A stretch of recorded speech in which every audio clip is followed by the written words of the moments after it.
Alright guys, we're back for another Dokkan Battle video, and today is going to be the final stage of this Hero and Villain Extermination event, Extreme Z area. Again, I do concede that this Extreme Z area is not great. The process of grinding up the units required to use this is super incredibly frustrating and annoying, right? Like, number one, you have to use Hachiyak and Whis, both of whom have very bad drop rates from a very old and archaic event, the Hero and Villain Extermination event, like a very, very early on event in the game's history. They have not instituted a category drop rate bonus or anything like that, so it's just a pain grinding these guys up if you don't already have them. Then, like, the medals to awaken, like, all of these units are just a huge pain to grind, right? The drop rates are not good for them. You could use, like, this Piccolo, this Gohan here, and then you got, like, where's the AGL Super Saiyan Goku right there? Like, those are easy to acquire free-to-play units, and, like, two of them are really good for two of the stages, right? Like, this Gohan we're going to use in this Piccolo stage, he'll be great here, and then Piccolo is fantastic in the first Goku stage. He was awesome there, but still, the design for this event I don't think is great. I think probably the biggest egregious, mistake here made by Dokkan was the fact that you're going to have to use,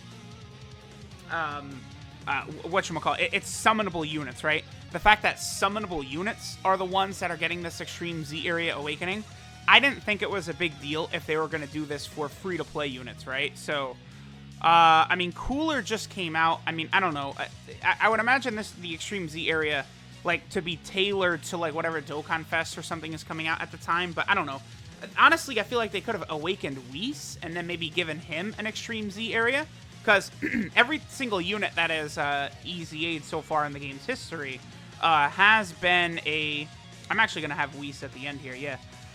Every single unit in the game's history so far that is EZA'd has been at, like, a TUR, right? They've gone from level 120 to level 140, so, if, like, Whis or Hachiyak would get Extreme Z Awakenings, obviously it would stand to reason that they're going to have an awakening first, but, like, they easily, with this celebration, could have given them awakenings, let them awaken somehow, maybe revamp the Hero and Villain Extermination events, and then just had the Extreme Z area for them, and then, Goku, Piccolo, Gohan, they probably could have added Trunks in there. They could have added that Int Gohan, or excuse me, they could have added Trunks, the Tech Vegeta, the Physical Fat Buu. Like, you could have had an EZA for, like, those 6 units. Very similar to what they did for, whatchamacallit, the EZA that I think should be coming to Global sometime soon. The one that awakens the Metal Cooler movie Goku. You have Nova Shenron, the Android 13s. Basically, all the units that awaken from the Dokkan Battlefield medals. I think that would have been a far, far better idea. Because, like, all those units were all summonable except for the Tech Android 13. But, like, he had, like, the hardest grind in the game, basically, right? Okay, so... See, what's interesting about this, too, is, so for this stage, they're making us use the Friend Piccolo, but the Friend Piccolo, what does he give? 77% defense or something like that? Here, let me double check. It's been a while since I've looked at these units, but I think, he gives 77% defense to the entire rotation. So, in this stage, there's no way we could take the image. Like, there's... Like, as long as this Piccolo's on rotation or you have, like, other SCR units, like, you're not gonna, like, look at this. Like, it's a joke. Like, I see what they were going for with Extreme Z areas. It's still something different. I mean, we'll see if they continue to do them. I mean, this is the 3rd of them now, and, like, every pretty much celebration, since has gotten one. I'll be very curious to see if we're gonna get another one here at the start of December. Because I presume... we're probably going to get a Dokkan Fest exclusive sometime soon. My guess is it's going to be Dragon Ball Heroes related. I was talking with the homie Goresh, and, like, we're agreeing that looks like there could be a Dragon Ball Heroes Dokkan Fest coming very soon, with all the Heroes cards that came out, plus the Dragon Ball Heroes category becoming a thing. And, like, I kind of tossed it out, like, okay, Goresh, who do you think would be the Dokkan Fest exclusive for Dragon Ball Heroes? And Goresh tossed out Super Saiyan God Trunks, who is just coming out in Dragon Ball Heroes. It would be fantastic, marketing, promotion, to have him drop on Dokkan at the same time. So, like, I kind of like that idea. Like, you know, it's going to be interesting. So, like, let's say Super Saiyan God Trunks does come to Dokkan. Like, what does that mean then, like, for an Extreme Z area? Like, are they going to, you know, EZA, like, some random Trunks? Or could they give the Extreme Z area to, like, Ames or Beat? You know, Great Saiyaman number 4? I mean, suppose it's possible because those... Oh, we got the stun. Yep, there we go. So that's another reason that why this Goku, by the way, is your best bet at leader. Number 1, you're going to get him EZA'd from the first stage, but then, you know, you get the stun off or something like that, and it's just, it's GG. Okay, so we're actually hurt right here by Gohan. Gohan not having Shattering the Limit does hurt us a little bit. Yeah, actually, this rotation was very wonky. Gohan is still able to get a super attack because he supers so early, but Majub is going to be a literal MVP in this stage, by the way, because him lowering attack as well as having type advantage over this Piccolo, please, it's over. It's going to be a wrap. So that, they actually, I guess I do have to give Dokkan credit for this, right?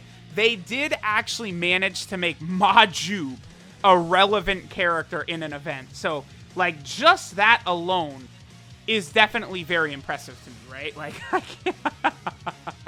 I can't even hate because, you know, I remember when I rainbowed Majub, when was that? That was during the 4-year anniversary.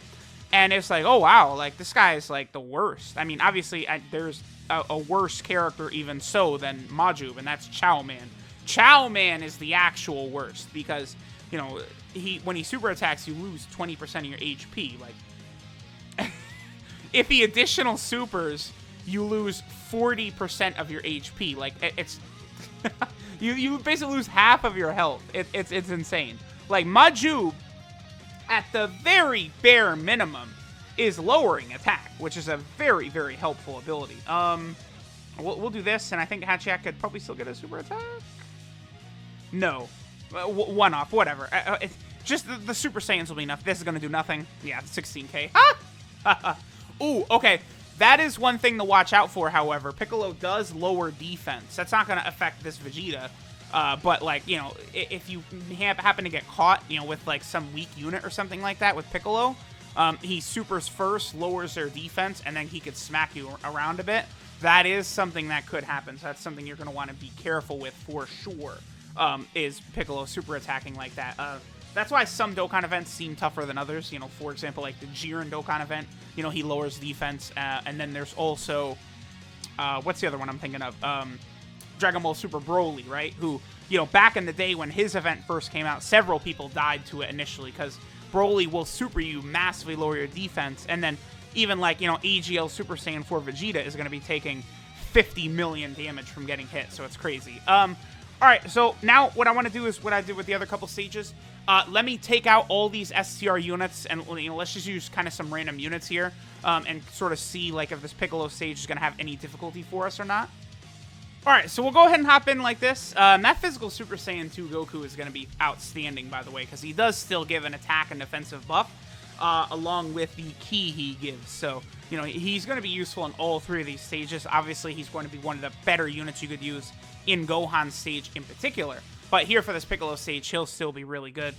We got a good rotation because both Goku and that Piccolo are giving a buff. Yeah, I think we're going to just quickly finish this off right here. Like, we're not even going to struggle. We're not going to take a lot of time. We're just going to sit Piccolo down right away, I think, in this first turn. Because this Goku doesn't really play games. Plus, again, he could stun. That 400k attack stat is just so much higher than, like, all these other units we're looking at. This Goku supers, like, you know, the whole rotation's getting defense from that friend Piccolo. So, like, that's, I think, a big difference between this Extreme Z area and the Trunks one, the last one we had, is just the presence of a much, much superior, yep, one turned him. The presence of a much superior friend unit. Like, you know, we had Future Gohan for the Trunks one. Now for this one, we have the actual EZA units. It just makes it super easy when you're able to use these guys because they have legitimate leader skills that, like, and can actually handle business here. Whereas, you know, when we were first going through it with the Int Cell, you know, he didn't give as much ki. He wasn't quite as good. We'll go ahead and hop in again. I do kind of want to see how much damage Gohan would take, the Int Gohan, but then again, at the same time, Int Gohan, you know, if he got supered by Piccolo right away, then, you know, his defense was lower, then Piccolo hit him a couple of times, you know, that probably could we potentially could die, actually. So let's sort of see this. So I can have Gohan super attack. I'm gonna go for this. I'm just curious, right? Although Gohan is getting extra defense from Piccolo. Piccolo. that boy Piccolo is pretty good. He is pretty damn good. Okay, so let's see. Is Piccolo going to super attack here? He doesn't. How much damage? Oh, nothing. Wow. Okay. I mean, this Int Gohan is good, right? Especially if he crits, he'll do a lot of damage. No super. Okay, but wow. Just being on rotation with this, Easy A Piccolo right here is enough to make it to where that Int Gohan, Rainbowed is not even taking damage, man. So, like, I don't know. I mean, the Extreme Z area is super, super easy to go through, but, I mean, if you are cursed to, like, have to grind all these units up now at this stage in the game, like, I can understand why a lot of people aren't even going to bother, because the 3 Easy A units are pretty good, too, Goku, Gohan, and Piccolo, but none of them are, like, game changers, like, must-have units. Like, I thought the Goku and Gohan and Vegeta and Trunks from the first Extreme Z era, they were must-haves. Like, yes, you must get this done. These guys are so damn good. But the 2 Extreme Z areas we've had since the Int Trunks and now the Gohan and Piccolo, I would not quite put them on that same scale, that same level, right? Like, again, like Goku, Gohan, and Piccolo are solid, but they're not like the absolute crazy behemoths that Goku and Gohan unit are and the Vegeta and Trunks unit are. And, like, look at this. Just doing this video, like, going through these stages and stuff like that, and I have half of the medals already needed to Easy A them. So, like, this process, Extreme Z airing, like, one of these units here, I mean, provided you already have all the units required to go into the stage, right? But, like, the process itself is actually a lot quicker than a normal Easy A having to go through the 30 stages, right? It is also much easier because, in normal Easy A's, like, you have to have, like, big-time summonable units a lot of the times, whereas here, it's just mostly free-to-play units and then, like, mid to low-tier summonable banner units. Because, like, you look at this roster of characters, and it's like, these units are, I mean, these units are dog shit. Like, let's be real. Like, Majub, this Goku, I mean, Gohan is okay. Vegeta's okay. This guy's solid. Maybe the Super Saiyan 2 Gokus are okay. Majin Vegeta's okay. Boo sucks. This Trunks sucks. This Vegeta sucks. Like this guy sucks. Hachiak is one of the worst cards in the game. Like, most of the cards they make you use are bad, but they're pretty easy to obtain. I mean, obviously, Extreme Z areas are not meant for new players, right? This is content for endgame players who have been around for a long time. I mean, Easy A's are meant like that, obviously, as well, right? It's meant to reward players, I guess, who are not re-rolling. So, let me know what you guys think of another Extreme Z area down. We'll see what they do with this upcoming Dragon Ball Heroes celebration, if we'll get another Extreme Z area or what other Easy A. I imagine we're going to get the Int Blue Vegeta Easy A coming in December.